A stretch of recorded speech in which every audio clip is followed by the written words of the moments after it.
Quanto custa não ser cristão? Mensagem de Ruben Archer Torrey. Pensei nos meus caminhos e voltei os meus pés para os teus testemunhos. Salmo 119, verso 59.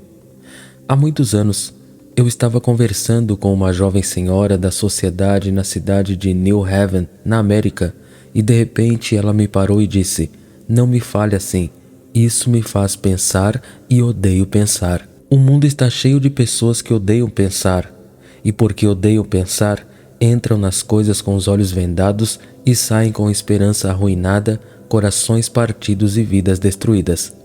Esta noite, esta cidade, que há alguns anos recebeu uma proposta de negócio, e em vez de sentar-se, como qualquer homem de negócios cabeçudo faria, e pensar em tudo, e descobrir quanto dinheiro ele teria que investir nesse investimento antes de perceber quantos anos levaria antes que houvesse qualquer retorno adequado e que juros haveria sobre seu dinheiro, só porque prometia bem na superfície, ele aceitou a proposta sem pensar o suficiente em relação a isso.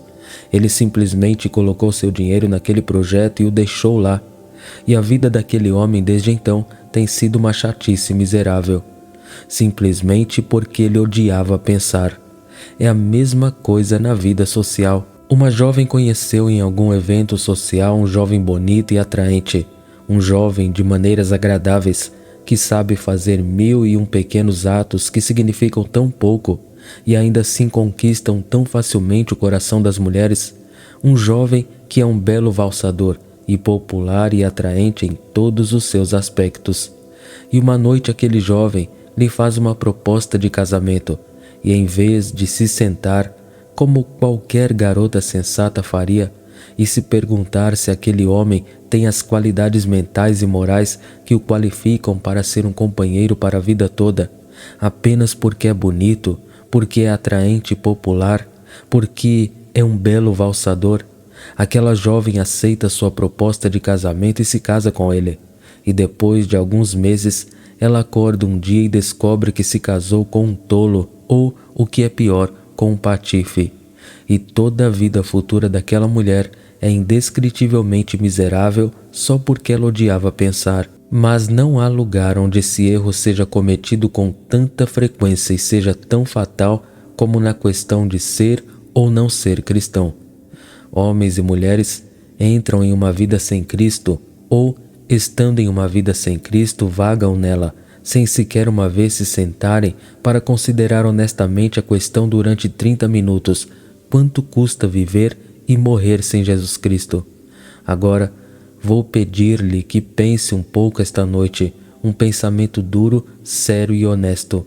O que vou pedir-lhe que pense é isto: quanto custa não ser cristão? Quanto custa viver e morrer sem Jesus Cristo?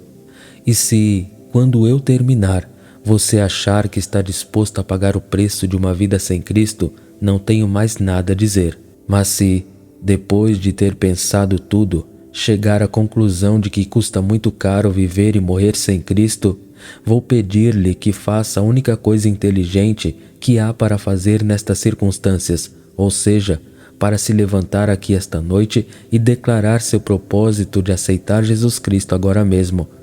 Quanto custa não ser cristão? Em primeiro lugar, o que é ser cristão?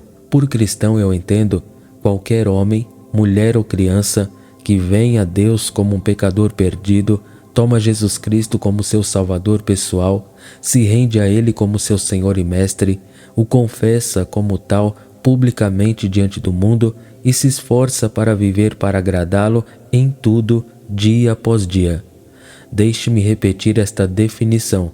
Um cristão é qualquer homem, mulher ou criança que vem a Deus como um pecador perdido, toma Jesus Cristo como seu Salvador pessoal, se rende a Ele como seu Senhor e Mestre, o confessa publicamente como tal diante do mundo e se esforça para viver para agradar Ele em tudo, dia após dia. Quanto custa não fazer isso?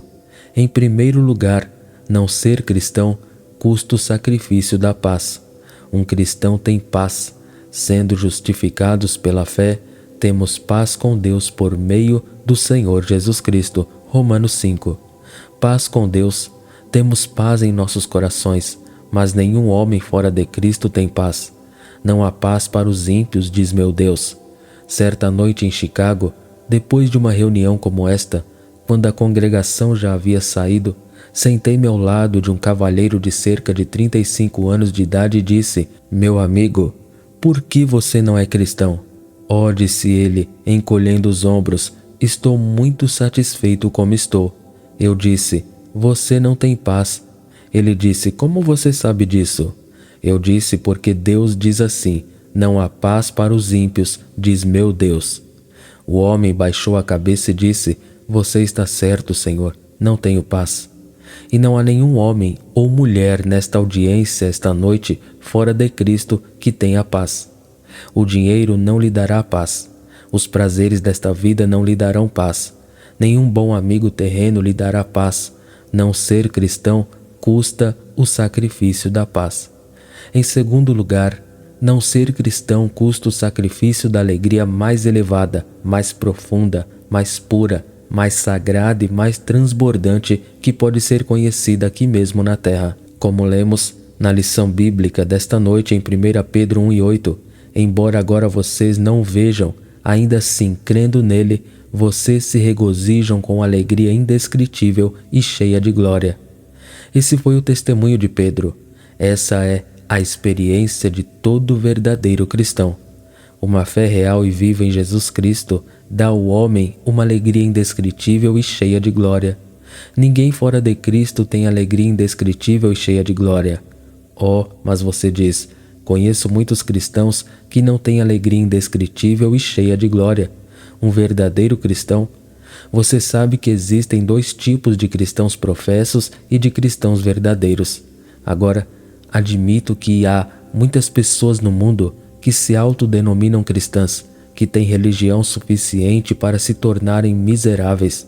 Eles são ousados para o mundo com uma mão, geralmente com a mão direita, e para Jesus Cristo com a outra. É claro que eles não têm alegria indescritível e cheia de glória. Mas mostre-me um cristão que abandonou o mundo com ambas as mãos e se agarrou a Jesus Cristo com ambas as mãos, e eu lhe mostrarei um homem ou mulher que tem alegria indescritível e cheia de glória sempre. Mas ninguém fora de Cristo tem alegria indescritível e cheia de glória. Como Satanás me enganou nesse sentido por muitos anos, quando eu era um mero rapaz. Um dia fui até o 3º andar de nossa casa, onde tínhamos um grande depósito onde guardávamos os livros antigos da biblioteca, e quando menino eu adorava ir sentar no chão daquela sala, e coloquei os livros ao meu redor e folheei-os.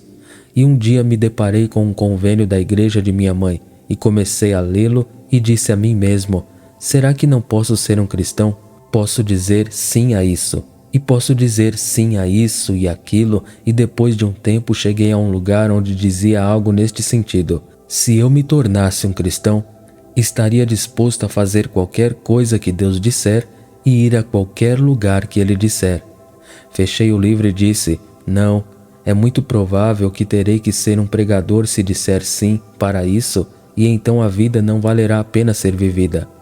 E eu joguei aquele livro fora e me recusei deliberadamente a aceitar Jesus Cristo, e me recusei deliberadamente a pensar mais nisso. Então disse a mim mesmo: vou entrar com todo o prazer que puder ter, e tive uma boa oportunidade de consegui-lo. Meu pai estava bem com os bens deste mundo, e aos 15 anos fui mandado para a universidade e me matriculei para obter um diploma, e meu pai me enviou todo o dinheiro que eu queria. Agora, se você colocar um menino na universidade que aprende com facilidade e não tem problemas para acompanhar as aulas, um menino com um pai rico que não lhe pergunta como ele gasta seu dinheiro, muitas vezes pensei que teria sido uma coisa boa para mim se ele tivesse. Eu fui cada vez mais fundo, mais fundo, mais fundo na dissipação e no pecado para encontrar alegria para satisfazer meu coração insatisfeito.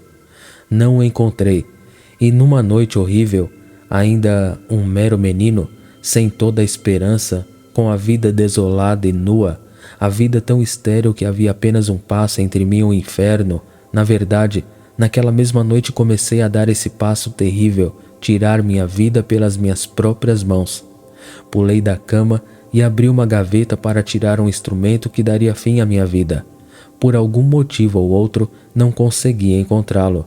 Deus não me deixou encontrá-lo, e eu caí de joelhos e disse: ó Deus, se você tirar esse fardo terrível do meu coração, eu pregarei o Evangelho. E Deus não apenas removeu o fardo, como encontrei uma alegria com a qual nunca sonhei neste mundo. E durante todos os anos desde que ela foi aumentando, com exceção de um curto período de tempo em que caí sob o poder devastador do ceticismo e do agnosticismo, durante todo o resto do tempo, durante todos esses anos, a alegria ficou cada vez mais brilhante a cada ano. Rapazes e moças, se quiserem que a alegria mais profunda, doce, pura e transbordante que existe na terra seja conhecida, venham a Jesus Cristo. Em terceiro lugar, não ser cristão custa o sacrifício da esperança. Um cristão tem esperança, como lemos em Tito 1, versículo 2, na esperança da vida eterna, a qual Deus, que não pode mentir, prometeu. Oh, quão magnífica é essa esperança, esperança de vida eterna! Quão certo é, descansando na palavra de Deus que não pode mentir. O mundo não tem esperança assim. O mundo não oferece nenhuma esperança que tenha qualquer fundamento. A esperança no futuro é mais importante do que a posse presente. Oh, alguém diz, eu não acredito nisso. Dê-me o presente e deixarei o futuro cuidar de si mesmo. Sim, você acredita. Não há nenhum homem ou mulher aqui esta noite que não acredite que a esperança para o futuro seja mais importante do que a posse presente. Um homem diz, não acredito. Sim, você acredita.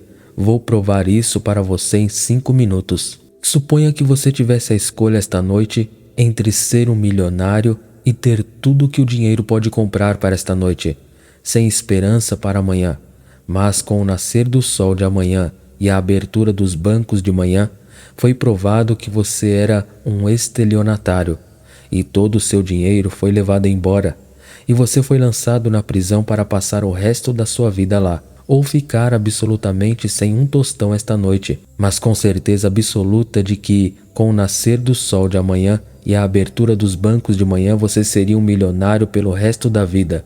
O que você escolheria? Oh, você diz, isso é muito fácil. Eu escolheria ficar sem um tostão esta noite, com a certeza de que amanhã e durante todo o resto da minha vida seria um milionário. Eu também gostaria, mas isso apenas mostra que você acredita que a esperança para o futuro é mais importante do que a posse presente. E eu preferiria ser o filho de Deus mais pobre do mundo esta noite, com a certeza absoluta de que com o alvorecer da eternidade eu seria por toda a eternidade um herdeiro de Deus e co-herdeiro de Jesus Cristo, do que ser o homem mais rico da terra esta noite fora de Cristo, sem nenhuma perspectiva para toda a eternidade, a não ser lançado na eterna prisão do inferno de Deus.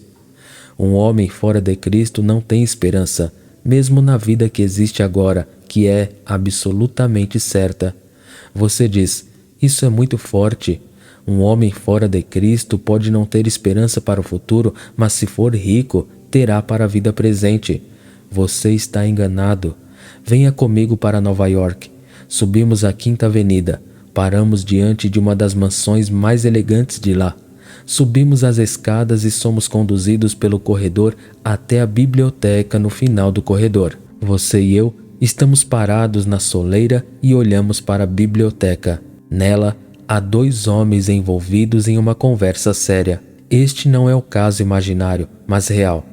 Um desses homens vale 196 milhões de dólares, segundo um inventário real de suas propriedades feito alguns dias depois da época de que estou falando. O outro homem é um dos maiores financiadores da América. Você e eu ficamos ali olhando e dizemos, bem, eu gostaria de estar no lugar daquele homem. 196 milhões de dólares. Não sei nada sobre suas convicções religiosas. Não sei nada sobre suas perspectivas eternas, mas ele está bem preparado para muitos anos no que diz respeito a esta vida. Você está enganado. Enquanto você e eu olhamos para dentro, aquele homem cai da cadeira com o rosto no chão. E quando Quincy Garrett escolhe Vanderbilt, olha no chão e lá está um cadáver. Apesar de todos os seus 196 milhões, ele não teve esperança durante 5 minutos. Amigos, todos nós aqui esta noite somos como homens parados à beira-mar, olhando para o oceano ilimitado da eternidade. E quando olhamos, alguns de nós se aproximam, aqueles de nós que têm uma fé viva em Jesus Cristo, galantes navios carregados de ouro, prata e pedras preciosas, com todas as velas levantadas, esperavam rapidamente em nossa direção pelas brisas do favor divino. Mas em direção ao resto de nós, aqueles que estão fora de Cristo, quando olhamos para o oceano ilimitado da eternidade, não vêm navios, mas naufrágios desmantelados, sem carga, exceto os cadáveres lívidos de oportunidades perdidas sobre os quais pairam os abutres do desespero eterno, levado loucamente em nossa direção pelas explosões crescentes da indignação de um Deus santo e indignado. É isso que custa não ser cristão. Em seguida, não ser cristão custa o sacrifício da masculinidade mais elevada e da feminilidade mais elevada. Você já pensou nisso? Que todos nós nos afastamos do ideal de masculinidade e feminilidade de Deus por meio do pecado? Paulo coloca isso de maneira tremenda. Todos pecamos e destituídos estamos da glória de Deus. Todos ficaram aquém do ideal de masculinidade de Deus. E o único caminho de volta é pela aceitação desses poderes regeneradores e transformadores que há em Jesus Cristo, ou, para colocar em linguagem comum, pela regeneração através de Cristo. E o melhor que qualquer homem ou mulher pode alcançar em Cristo é ser uma mera caricatura da masculinidade ou feminilidade como Deus criou os homens e as mulheres para serem. Existe um homem nesta audiência esta noite tão perdido para tudo que é nobre, para tudo que é bom, para tudo que é verdadeiramente viril, que esteja disposto a ser uma mera caricatura da masculinidade como Deus criou o homem para ser? Existe uma mulher aqui esta noite tão perdida para tudo que é verdadeiro, para tudo que é feminino, que ela está disposta a ser uma mera caricatura da feminilidade como Deus criou a mulher para ser? É isso que custa não ser cristão.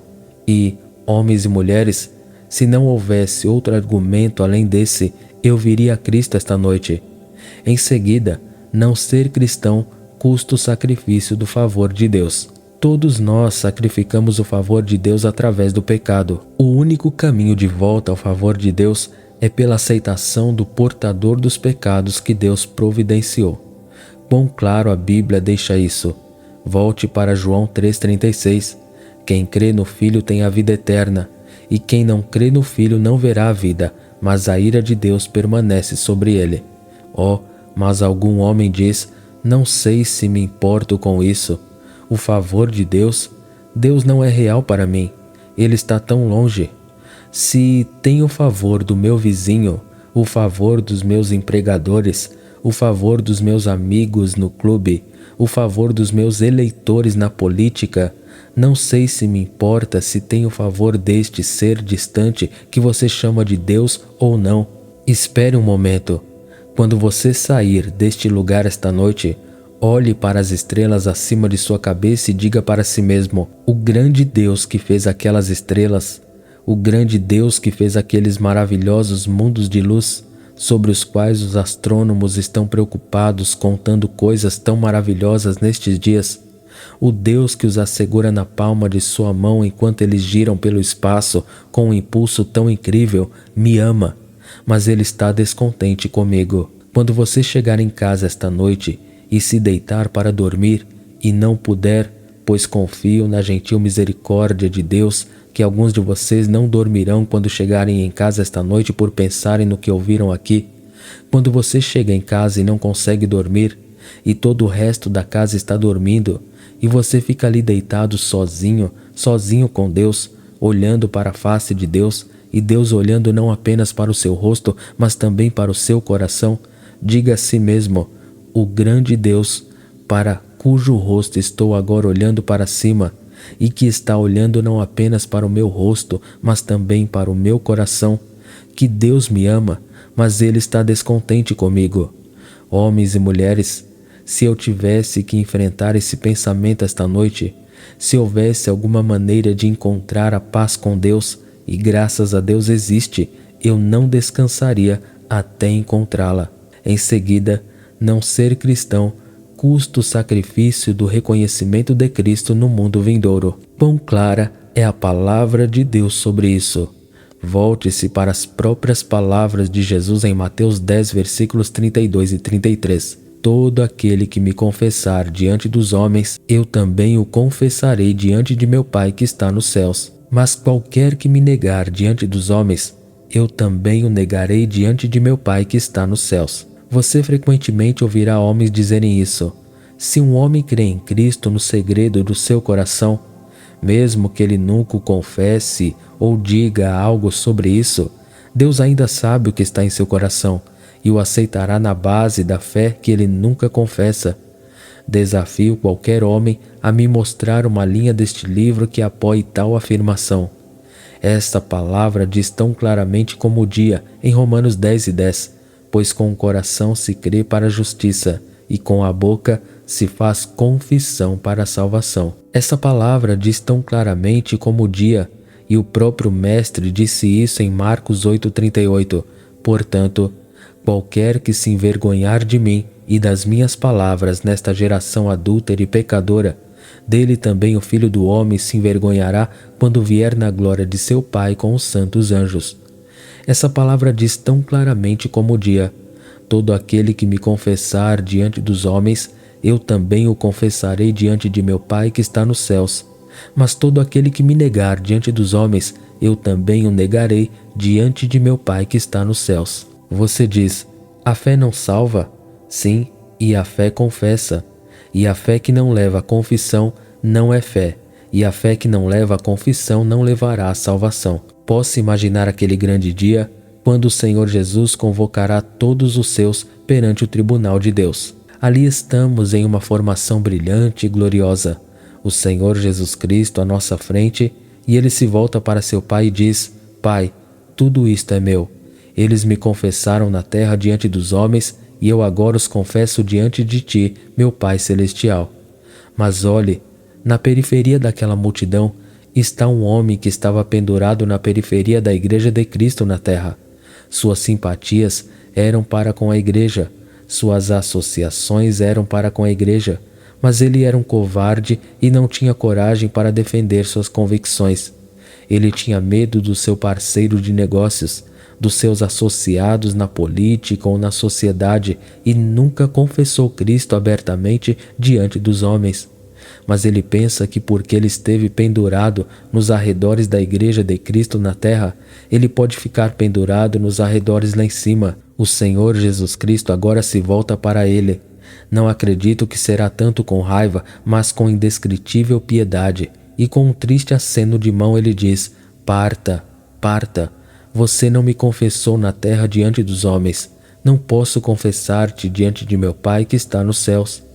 Homens e mulheres, é isso que custa não ser cristão. Não ser um seguidor aberto, confessado e declarado de Jesus Cristo. Mais uma vez, não ser cristão custa o sacrifício da vida eterna e significa perecer para sempre. Quão clara é a palavra de Deus sobre isso. Tomemos as palavras do próprio Jesus Cristo em João 3, versículos 14 e 15. E como Moisés levantou a serpente no deserto, assim é necessário que o Filho do Homem seja levantado, para que todo aquele que nele crê não pereça, mas tenha vida eterna. Como é claro! Acredite, tenha vida eterna. Não acredite, pereça. João 3,16. Porque Deus amou o mundo de tal maneira que deu o seu Filho unigênito para que todo aquele que nele crê não pereça, mas tenha vida eterna. Quão claro é! Acredite, tenha vida eterna. Seja incrédulo e pereça. Mais uma vez, João 3,36. Quem crê no Filho tem a vida eterna. E quem não crê no Filho não verá a vida, mas a ira de Deus permanece sobre ele. Quão claro é! Acredite, tenha a vida eterna. Não acredite, não verá a vida, mas a ira de Deus permanece sobre ele. Você me pergunta o que significa a vida eterna? Eu não posso te contar, posso lhe contar quais são seus primórdios, pois, graças a Deus, os tenho em meu coração esta noite. Mas o que a vida eterna significa em toda a sua plenitude, em sua eterna manifestação, nenhuma linguagem humana pode descrever e nenhuma fantasia humana pode conceber. Eu vou te dizer o que fazer. Pegue aquele momento de sua vida cuja alegria era mais pura, mais profunda, mais elevada, mais sagrada, mais divina, multiplique-o por intensidade e leve-o por toda a eternidade, e você terá uma vaga concepção do que significa a vida eterna. Você me pergunta o que significa perecer? Eu não posso te contar. Você e eu às vezes vemos o início disso no homem ou na mulher que caiu no pecado, na depravação de suas vidas, na corrupção de seu caráter, em sua miséria e desespero. Mas o que significa perecer em todas as consequências eternas de um caráter depravado? O que significa perecer naquela paisagem infinita que está à nossa frente? Nenhuma linguagem humana pode descrever, nenhuma fantasia humana pode conceber. Mas vou lhe dizer o que fazer. Pegue aquele momento em sua própria vida cuja degradação foi mais profunda, cuja corrupção foi mais completa, cujo desespero foi o mais vazio e absoluto, e cuja agonia foi a mais terrível. Multiplique-o pelo infinito e leve-o por toda a eternidade, e você tem uma vaga noção do que significa perecer. E é isso que custa não ser cristão. Homens e mulheres, coloco-lhes então esta pergunta: vocês estão dispostos a pagar o preço de uma vida sem Cristo? Se estiver, não tenho mais nada a dizer. Caso contrário, peço-lhe que se levante e professe a sua aceitação de Cristo como homens e mulheres. Agora admito que você pode ganhar algo por não se tornar cristão. Admito que custará algo para vocês se tornarem verdadeiros cristãos. Provavelmente lhe custará a perda de amigos que você ama muito. Nunca conheci um homem que saísse do mundo sem perder amigos. Isso lhe custará a perda de dinheiro, pois o verdadeiro cristianismo toca o bolso de um homem. Estou disposto a admitir isso. Você não pode fazer algumas coisas nos negócios se tornar um cristão que aumentem sua renda e o que você faz hoje. Eu vou admitir isso. Eu quero que você saiba disso. Não quero que você saia sob falsos pretextos. Muito provavelmente lhe custará a perda dos prazeres dos quais você tanto gosta, e não apenas por um dia, mas por semanas, meses e anos vindouros. Quando entreguei o meu coração a Cristo, tive que desistir de tudo aquilo em que estava mais viciado no passado, das coisas sem as quais parecia-me a vida não valeria a pena ser vivida. Quero que você saiba disto esta noite. Queremos conversão real aqui. Mas também quero lhe fazer uma pergunta. Você está disposto, por causa de alguns companheiros ímpios, sem os quais você está melhor sem? Você está disposto, por causa de algumas centenas ou alguns milhares ou 100.000, se necessário, de libras esterlinas? Você está disposto, por causa de prazeres tolos e ímpios que são indignos de um ser pensante de qualquer maneira, e indignos de seu cérebro, pés e mãos, dos quais homens e mulheres deveriam se envergonhar, mesmo que eles não sejam cristãos, como a dança, a mesa de jogo, o teatro, dos quais as pessoas inteligentes deveriam se envergonhar, mesmo que não sejam cristãs? Você está disposto, por causa de coisas como essas, a sacrificar a paz, a alegria, a esperança e a masculinidade e feminilidade e o favor de Deus e o reconhecimento de Cristo e a vida eterna e perecer para sempre? Você está disposto a fazer um sacrifício tão grande por um ganho tão insignificante? Certa noite na cidade de Nova York, no final de um sermão do Dr. MacArthur, um cavalheiro veio até ele e disse: Dr. MacArthur, quero lhe fazer uma pergunta. Se eu me tornar cristão, devo desistir do meu dinheiro? MacArthur era um homem sábio e respondeu: se você se tornar cristão e Jesus Cristo lhe pedir seu dinheiro, você deve estar disposto a desistir dele, cada centavo dele. O homem disse: Dr. MacArthur, vou levar uma semana para pensar sobre isso. MacArthur sabia que não adiantava pressionar o homem naquele momento e disse: muito bem. O homem voltou depois de uma semana e disse: Dr. MacArthur, eu resolvi isso. Manterei meu dinheiro até a morte, e se Cristo e o céu devem ir, eles devem ir. Foi uma decisão terrível, mas inteligente. Você está pronto para dizer isso esta noite? Vou guardar meu dinheiro até a morte. Apegar-me-ei a companheiros ímpios até a morte. Manterei meus prazeres ímpios até a morte. E se Cristo e o céu devem ir, e a paz e a alegria, e a esperança e a masculinidade ir, e a paz e a alegria e a esperança e a masculinidade e feminilidade e o favor de Deus e o reconhecimento de Cristo e a vida eterna devem ir, e a ruína eterna vir, deixe-os ir e deixe acontecer. Vocês estão prontos para dizer isso, homens e mulheres? Isso é o que você diz na prática se sair deste lugar esta noite sem Jesus Cristo. Amém.